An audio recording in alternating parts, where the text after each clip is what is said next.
Breaking news at 11. She is one of President Trump's top advisors who was with the president here in Cleveland Tuesday for the debate. There's news tonight that Hope Hicks has tested positive for coronavirus. The president has responded. We'll have the latest on this developing story. Also, vaccine rollout. It's important that we get a vaccine for everybody, and we will.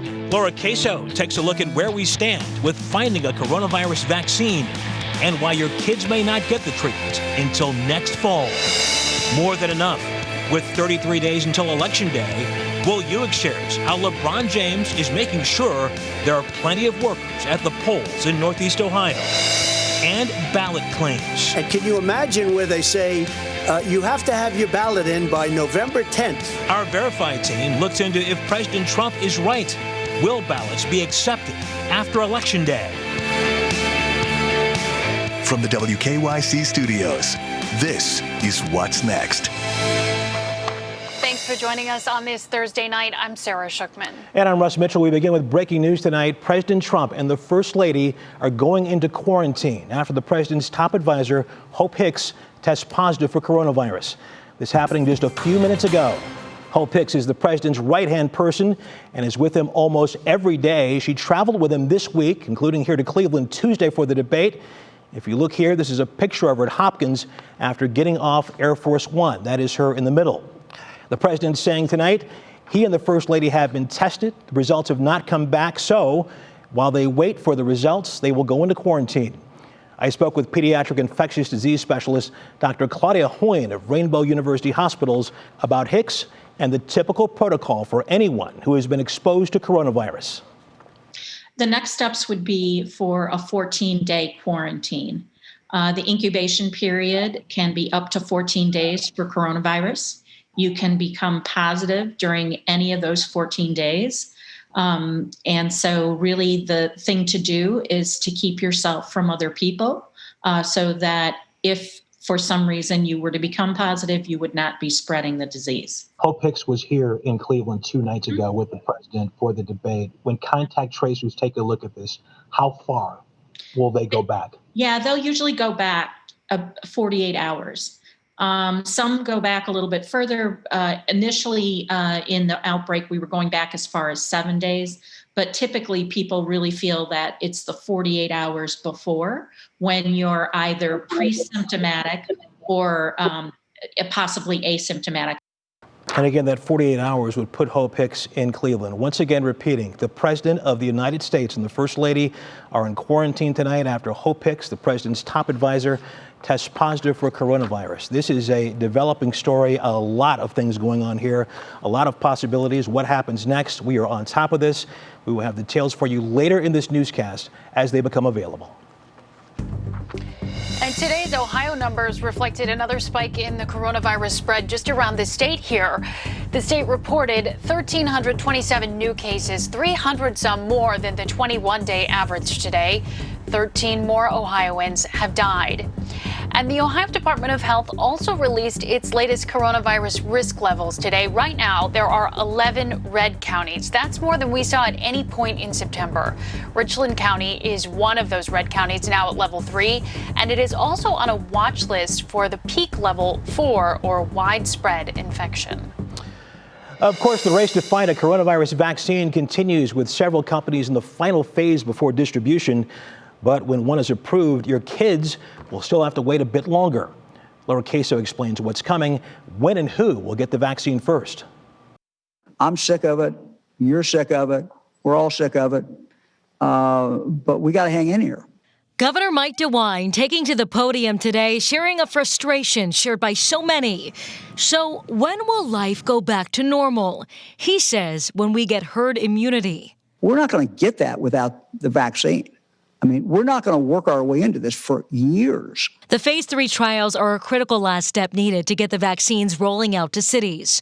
A fourth COVID-19 vaccine candidate has gone into the final stage of clinical trials in the U.S., with Johnson & Johnson announcing the start of its phase 3 last week. And we wait for the vaccine to hit, and when it gets here and the first people start getting the shots.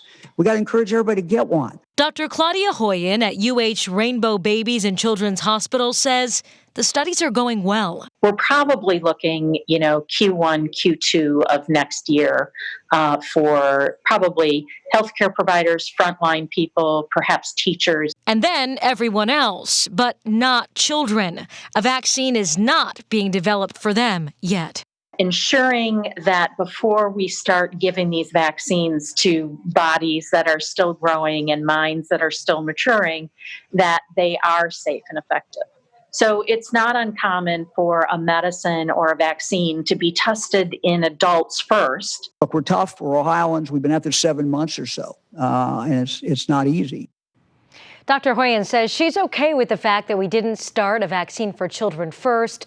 She says it will come, but again, this will take time, and there's a lot more data, Russ, to be collected. Of course, a lot more to come here. Laura Queso, thank you. Well, developing tonight, the House of Representatives narrowly passed a revised $2.2 trillion COVID-19 relief bill, but it's not likely to deliver on that aid. All the Republicans in the House have voted against this bill, and the Republican-controlled Senate will likely not act on the bill. Senate Majority Leader Mitch McConnell told reporters it would be outlandish if they would support a relief bill over $2 trillion. Now, Democrats acknowledge the bill under consideration will likely not be the final version of a stimulus deal, but negotiations do continue. Those stalled talks come as the federal payroll assistance expired today, with airlines threatening layoffs for up to 50,000 workers. Well, LeBron James may be in the middle of the NBA Finals, and boy, do we wish that was as a Cavalier. But he is also making time to ensure that people can vote. And as Will Ewick tells us, James and the organization he's now leading are focusing on voters right here in Cleveland. We got an opportunity, a responsibility. The organization is called More Than a Vote, led by prominent athletes and artists, including Akron, Ohio native LeBron James. Their mission is to fight voter suppression any way they can. If voter suppression looks like confusion, it looks like intimidation, it looks like polling locations that have moved and closed, and really just making it hard for people to vote. Their most recent program, in collaboration with the NAACP Legal Defense Fund, is called We Got Next, aimed at filling the shortage of poll workers left by older volunteers who are concerned during the pandemic. The shortage led to fewer polling locations and longer lines in some states during the primaries. The campaign recruited 10,000 new poll workers to help out in electoral districts where they say disenfranchisement and long lines affect black voters. I wanted to come on to give a shout out to all the folks who are volunteering as poll workers in this upcoming election. Some of the first-time poll workers were recognized during Game 1 of the NBA Finals Wednesday night by former President Barack Obama, who expressed his appreciation to those taking part in democracy. It can be a thankless job. It's not one of those things you think about, but it is absolutely vital for our democracy, and I appreciate you. We Got Next isn't done yet. Their next step, according to a New York Times report, is targeting even more poll workers where shortages remain in 11 cities, Cleveland being one of them. And so we know that in Cuyahoga County during the primary, we had concerns about polling location closings because of not having enough poll workers. Will Ewick. Is bringing in a whole new wave of volunteers and really helping to demonstrate what civic engagement looks like. 3 News. Well, coming up at 11:14, we will break down some important information for all voters who will be mailing in their ballots this year. 3 things to know now that are happening around Northeast Ohio. 2 connected to the shooting death of Cleveland detective James Skirnovitz were in court today. 24-year-old Brittany Crimmins and 27-year-old Antonio Darby are accused of obstructing justice and tampering with evidence. A judge set their bonds at $5,000 each. They have a pretrial hearing set for next Thursday. An assistant football coach at Nordonia High School is off the job tonight. This comes after he made a racially charged joke at a black player's expense. Nordonia's superintendent says Greg Poulin submitted his resignation today along with an apology. Poulin is also suspended from his teaching job with Stowe-Monroe Falls City Schools while that district investigates. And a Cleveland staple just outside the airport is closing. The 100th Bomb Group says it will close at the end of the year after 37 years because of the pandemic. The owners thanked everyone for their support today and said the property will be sold at auction at the end of the month. Coming up, a wildfire in California's wine country rages on as crews share their frontline views. We'll tell you why tomorrow's forecast has them worried. Plus, making sure your ballot counts, our Verify team fact checks the claims that ballots will still be counted days after the election. And Betsy, we've made it to Friday. We are so close to it, and more showers, maybe some rumbles of thunder will be with us as we head through the night tonight. You can see a good lake-enhanced band sitting just offshore of downtown Cleveland. We're going to track that. We're going to keep an eye on the weekend forecast, too. Don't cancel your plans. What's Next is sponsored by Window Nation, online at windownation.com. Hey, Joe Thomas here. I love Cleveland, I love the fans, and you're gonna love Ganley Chevy Brook Park. Take your choice. The new 2020 Equinox or Trax, $149 a month, $149. Or drive 2020 Silverado Custom Double Cab 4x4, $329 a month, $998 down. 2020 Blazer, $297 a month, $998 down. See my friends at Ganley Chevy Brook Park and tell them Joe sent you.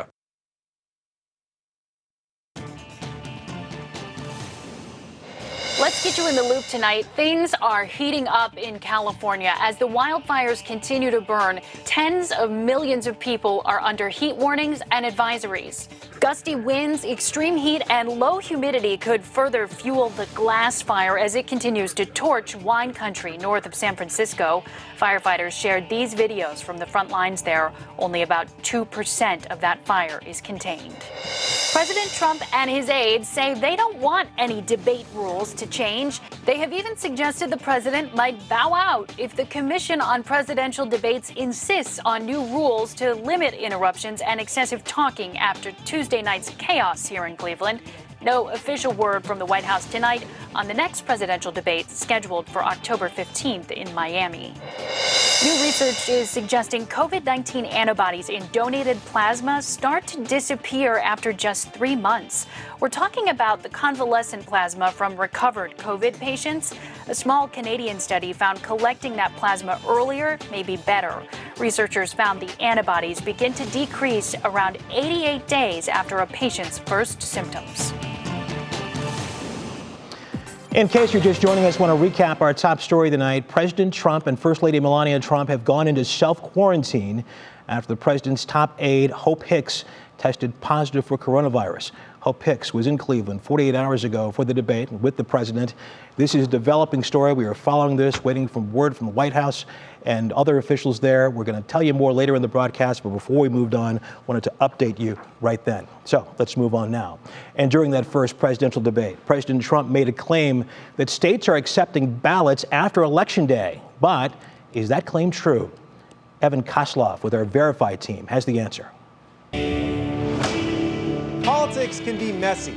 Sometimes it can be hard to tell the difference between opinion and fact. That's why the Verify team is here to break down claims from the candidates. We've seen a lot of questions about one comment made during that first presidential debate by President Donald Trump. And can you imagine where they say you have to have your ballot in by November 10th? November 10th. That means that's 7 days after the election, in theory, should have been announced. Okay. We have major states with that. So let's verify. Is it true that some states are counting ballots up to 7 days after the election? Here are sources. Vote.org, which describes itself as a nonpartisan nonprofit, and the election websites for various states across the country. We found that the rules depend on what state you live in, and there's a big range. In states such as Florida, your mail-in ballot needs to arrive by Election Day to count. Meanwhile, in states like Minnesota and New York, they'll be accepted up to 7 days after November 3rd, so long as they're postmarked on Election Day. And in California, if your ballot is postmarked by Election Day, it will be counted up to 17 days after the election, which would be November 20th. So we can verify that President Trump's claim is true. States will be accepting ballots after Election Day. With your Verify, this is Evan Kosloff. As for the rules on Ohio absentee ballots, if you plan to send them in the mail, they must be postmarked no later than the day before Election Day. That's Monday, November 2nd, and they must be received at your county's Board of Elections no later than 10 days after the election. It is now 11:16. Hi, Sarah. Hi, Russ. Yes, we've got a little bit of weather potpourri today. Little rain, little sun, a little bit of everything. And Betsy's getting us ready for the rest of this as we go into October 2nd. Feeling like fall. It is definitely feeling like fall out there, everybody. And I got to tell you, today we made it to 63 degrees. Tomorrow, we're not going to make it there. We're going to be another 5 to 10 degrees colder than that as we head through the afternoon. As far as the morning goes, more isolated shower chances hanging around. We'll be in the 40s. By afternoon, then, we're going to be in the 50s with a mix of clouds and sun.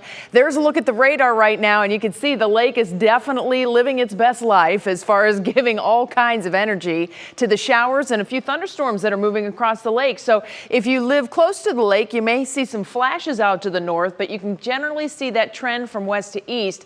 The other thing to note is there is an uptick in the amount of rain and the intensity of rain on the western basin of Lake Erie. So that's a sign that this is not going away anytime soon. As a matter of fact, we may see this coverage enhance. The heavier rain showers now just coming into Paynesville, Fairport Harbor, over into the Madison on the lake area, and then eventually into Geneva on the lake, Ashtabula and Conneaut. Meanwhile, offshore of Cleveland, we still have a heavy shower that's headed toward the Euclid area, and East Lake probably have a little bit of time until that comes in, maybe 15, 20 minutes to a half hour. And then farther west, we'll see these showers kind of generally, kind of lazily moving their way toward the Lorain County shoreline. The bigger picture shows that this is not it. There's this wave of energy that's dropping through the Great Lakes region. Kind of see how the showers are along a line. That's a pretty good indication. That swings through tonight. So that could be helping to really kind of get things riled up for us. But the cold air that's driving all of this is just now getting to the Great Lakes. As a matter of fact, the UP of Michigan tonight is expecting a rain-snow mix. Just throwing that out there. Here's your National Design Mart hour-by-hour forecast. 8 o'clock in the morning, temperatures in the 40s to right around 50. Closest to the lake, that's where you're going to be the warmest. Isolated rain showers will be around with mostly cloudy skies. We'll continue to have some lake effect rain showers on and off through the morning into midday, but we're also going to see some sunshine. And there's a peak, everybody, at your high temperatures for tomorrow, mid, maybe upper 50s. That's about the best we'll do. That round of rain, courtesy of the lake, going to start to wind down late day. Will be partly cloudy then, and that's going to set us up for a chilly night for some high school football, if there's any of that still going on, or any of your Friday night plans. Universal Windows Direct forecast has temperatures in the mid-50s, not only tomorrow, yes, those are high temperatures, but also Saturday will be closer to 60 for Sunday and Monday with some rain hanging around. Mid-60s expected Tuesday, Wednesday into Thursday, and by the way, we do have some 70s on the horizon. Fingers crossed. We'll be right back. This sports report is sponsored by the people-pleasing people at Serra Auto Park in Akron. Hi, everybody. Tough day around town, no doubt about it. The day after the Indians are knocked out of the baseball playoffs. And so a lot of questions will come up in the upcoming weeks and months pointing towards next year. But the biggest question is what's going to happen with shortstop Francisco Lindor? One more year left to go on his Indians contract. But realistically, with the Indians and Lindor being far apart on a financial agreement that would get him to sign a long-term deal, could last night have been his last game as an Indians player? In other words, would the Indians trade him this offseason? I can't control the future. I can't control the move the organization makes. What I do in control is how happy I am and how hard I work. Boy, no matter where you went today, everyone was talking about what happened last night. A wild, wild night. 2 weather delays. The game took 4 hours and 50 minutes to play. It ended at 1:13 in the morning, and the Indians lost that lead in the top of the 9th inning, up by 1, and the Yankees scored 2 to beat them. That's an absolute roller coaster of emotions, that game right there. I know we didn't come out on top, but everyone gave it their all. I don't think you can look back and say we gave up. We were relentless every at bat, every pitch. We were in it. Game 3 today in Oakland, White Sox and Athletics. Winner moves on, losers out. 5th inning, game tied at 4. White Sox with a runner on, and a blooper right here. And look at Tommy La Stella go out and make a basket over the head catch and the amazing play cuts off the run. White Sox lose 6-4, all three Central Division teams. Twins, Indians, and White Sox are all eliminated. And the Browns are getting set now for the Dallas Cowboys. I'm a little worried about Kareem Hunt. He has not practiced at all this week. He has a groin injury, but the Browns need everybody, all hands on deck to win this one on Sunday. Chubb and Hunt would be very important in the Browns offense. And controlling this guy, Dak Prescott. But there's the allure of going down to Dallas, playing at AT&T Stadium, and playing against the Dallas Cowboys. It has a lot of the Browns, like Jarvis Landry, very excited. You watch those games, it's always like the mega up games. It's always, that Jerry Jones and the Texas atmosphere, the Jumbotron being one of the biggest that's been put in the stadium. And I think for us, man, I think for me personally, it is a great opportunity in a prestigious arena stadium. So the Cowboys will have 21,000 fans at their home game against the Browns coming up on Sunday. They come in at 1-2. The Browns come in at 2-1 with 2 wins in a row. That's sports. Here's Russ. All right, Jimmy, thank you so much. When we come back, 3 things to watch for tomorrow and the latest. Once again, our top story tonight, President Trump and the First Lady going into self-quarantine. We'll be back.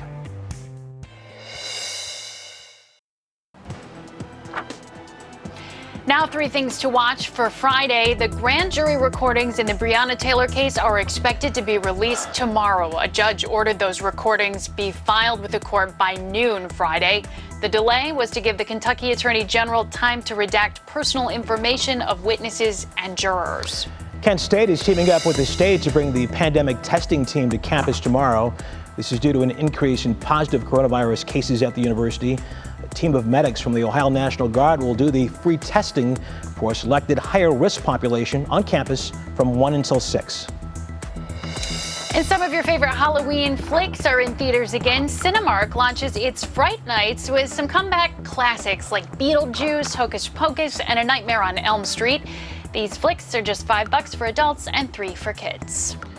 And before we leave you this evening, I want to give you the latest on our breaking news. President Trump and First Lady Melania now self-quarantining, or they're calling it the quarantine process, after top presidential advisor Hope Hicks tested positive for COVID-19. Here is a tweet from the president at 10:44 tonight. You can see it right there. Hope Hicks, who's been working so hard and even taken a small break, just tested positive for coronavirus. Terrible. The First Lady and I will be waiting for our test results. They took those tests tonight. In the meantime, we will begin our quarantine process. And also, Sarah, I understand there's something tonight regarding the Biden campaign on this. Well, yes, as they go back through the contact tracing, Russ, as I understand it, White House reporter for Bloomberg News is reporting tonight that tracing has already linked back to the Biden campaign through a radio pooler who traveled with the Trump campaign to Minnesota and was expected to cover Biden tomorrow, has been asked not to come. So Gotcha. There are going to be waves and ripples of this. Certainly. The latest on WKYC.com and tomorrow on 3 News Go at 4:30 a.m. Good night, all. We will see you tomorrow.